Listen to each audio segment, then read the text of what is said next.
Metal Gear Rising is one of those games I think more people know from memes than the actual game itself. For the longest time, I myself was that way. I had never played the game, watched any gameplay, and the closest I had gotten was having one song from the game in a Spotify playlist. I think you can guess which one it was. I can't really blame anyone for it. It has some pretty iconic moments that go beyond the game itself. And Revengeance and I's memes were pretty peak. But the game had been in my backlog for a long ass time, so here we are, after I finally got around to playing it. Since I'm gonna start this off with a bit of a rant, I should probably preface things by saying I do really like this game. It is a lot of fun, and honestly might be one of my favourite games of all time now. Alright, with that out of the way, Jesus fucking Christ does this game like to punish new players. The game just refuses to tell you how to do basically anything. It goes, this is how you attack. Alright, you got that down? Let's just drop you right in. Good luck. I thought Sonic Frontiers was bad in regards to not telling you what to do, but at the very least it did tell you how the fucking core mechanics worked. Honestly, I'm pretty sure Metal Gear Rising is actively giving you wrong information. It tells you to parry, push left stick in the direction of an enemy attack. But no, you don't push the stick to parry, you flick it. Yes, I'm being pedantic, but they are different fucking things. But the game never tells you that. Now, I could overlook this, except the game is fucking unplayable without it. There is no built-in dodge mechanic, it's an unlockable ability that isn't even good. Your choices are block, or die. I got lucky since I was streaming the first part of my playthrough over on Twitch for some reason, and after I wasted 30 minutes dying to the same boss over and over again, someone showed up and took over the game's job of explaining how this shit actually works. Shout out to Super HC, you are an absolute legend. The only reason I could enjoy this game is you showing up to save my ass. I very nearly dropped the game because it was so fucking frustrating dying over and over with no obvious way to do anything about it. Well, since the game won't tell you how to play it, I'll give you some useful tips that will make the game actually playable. And yes, this is just me repeating what the other guy said so I can look smarter. First, as I said before, flick the stick to parry.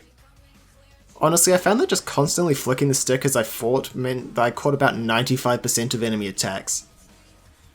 You only go into the parry animation if you're actually being attacked, so there's no downside to doing it. Well, except the loss of dignity because you aren't good enough to do it properly, but I justify it by saying I need to move into the range of enemies. It helps me to sleep at night.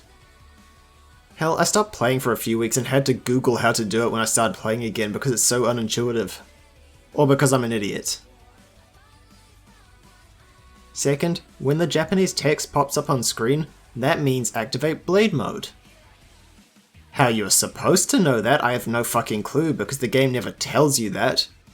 Maybe it says Blade Mode in Japanese or something, but I wouldn't know because I don't fucking speak Japanese. Thank God I'm not a big enough weeb to know Japanese, but I'm not learning an entire fucking language just to play this game. Third, when using Blade Mode, a little red box will appear on the enemy that if you hit it you can heal and recover your focus points or whatever they're called. This one might have been said in the tutorial and maybe I should have just been paying more attention, but still, if I needed to be told about a core mechanic, you should have beaten me over the head with it more. Fourth, customizing Raiden is how you upgrade your stats. For some reason they decided to make it seem as much like cosmetics as possible, which to be fair is part of it, but is one of the less important parts. This one probably isn't as big of a deal as the other two, you'll probably stumble across it anyway, but the point still stands. Finally, you don't need to use healing items. They'll be used automatically when you run out of health, and chances are if you use them early you'll waste them because you end up picking up some health or using Blade Mode on an enemy and healing anyway. Again, the game never tells you this, and unless you're keeping track of how many healing items you have but aren't using them, you'll probably never work this out. I have no idea why the game decides to make it so difficult to figure out what the hell is going on. Like sure, if this was the 10th game in a series, I could understand it, because they expect you to have played the last 9, and if you haven't figured it out by then, you have no hope. But this was the first Metal Gear Rising game. No wonder it never got a sequel despite how good it is. You can't convince anyone to buy it if they couldn't figure out how to beat the first level of the last one. I wouldn't say the game is difficult or anything, but that's assuming you know how to play. Playing the game blind is a whole nother story. At first I thought I was just dumb or not paying attention, but the guy who told me how to play the game said he had to explain it to like 30 other people, and even then they still struggled more than me. Yeah, that's a humble brag about my genius. What are you gonna do about it? Sometimes my genius it's almost frightening. But once you do figure out how to play the damn game, fuck is it good. Metal Gear Rising is somehow one of the coolest games I've ever played, while simultaneously also being one of the dumbest. Adios, amigos. ¿Viste? Qué raro, ¿eh? Hay que hacer que no lo vimos. Vámonos ya. I mean, I don't know what I expected from a game about a robot ninja in high heels fighting corporate America because an Italian guy made fun of him, but it wasn't a philosophical debate about how fun murder is while multiple references to the concept of memes are made. A good game will make you think about society, but a truly great game will make you think about society while giving you Senator Armstrong ass shots. The writing is seriously good. While the majority of the game is played for laughs, it does have some super hype moments, which I unfortunately managed to undo by wearing the mariachi outfit for half the game. Yeah, that meme murder philosophy doesn't hit quite so deep when the guy you're talking to is wearing a sombrero to try and blend in with the residents of Denver. Though I suppose the best art is meaningful and entertaining at the same time, and I doubt the game would be so fondly remembered if it wasn't for all the stupid ass moments. I mean, the main villain doesn't get any screen time until the last level of the game, and yet somehow still manages to be one of the most iconic characters of all. Meanwhile, other series will spend years building up their big bad and still fail to make an impact. And how many games can you name that just have a weeb casually reading hentai in it? None. Yeah, that's what I thought.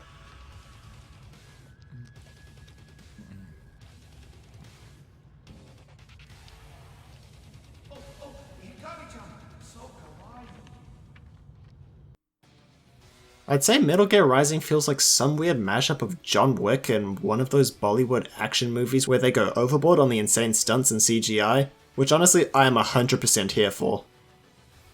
But this is a game, so I guess the one thing more important is the gameplay, and honestly, Metal Gear Rising is probably one of the best hack and slash games I've ever played. Admittedly, I haven't played many of them, so my opinion is not valid at all, but still. I think the game finds the perfect balance between mindless button mashing and actual skill-based gameplay. You can do 90% of your fights just by spamming X and Y, but will probably die if that's all you do.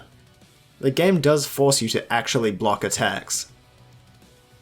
As I said earlier, it's not a difficult game by any means. I only had trouble with 2 boss fights, those being the Blade Wolf and Metal Gear Excelsis fights. The former being because I didn't know how to block, and the latter being because it was completely different to the rest of the game and I couldn't wrap my head around it.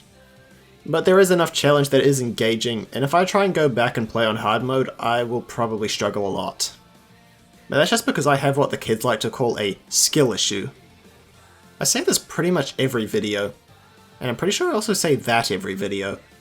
But everything else in the game is wrapped up with a phenomenal soundtrack. Either I've gotten lucky and every single game I've ever played just happens to have a really good soundtrack, or my standards are just very low. I still hate pet sounds, so I think I'm okay. That's not just me, I mean so many songs from this game are still insanely popular. Hell, I'm pretty sure that It Has to Be This Way is up there fighting for the most famous video game song of all time, along with the Halo theme, Doom theme, and original Mario theme. Now, I will admit it probably doesn't win that fight. Actually, it gets knocked out in the first round, but it definitely goes down swinging. Halo theme. I didn't hear no bell.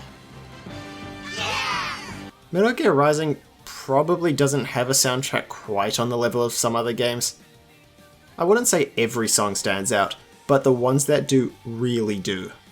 That isn't to say the rest are bad, rather they are more likely to just blend in with the gameplay.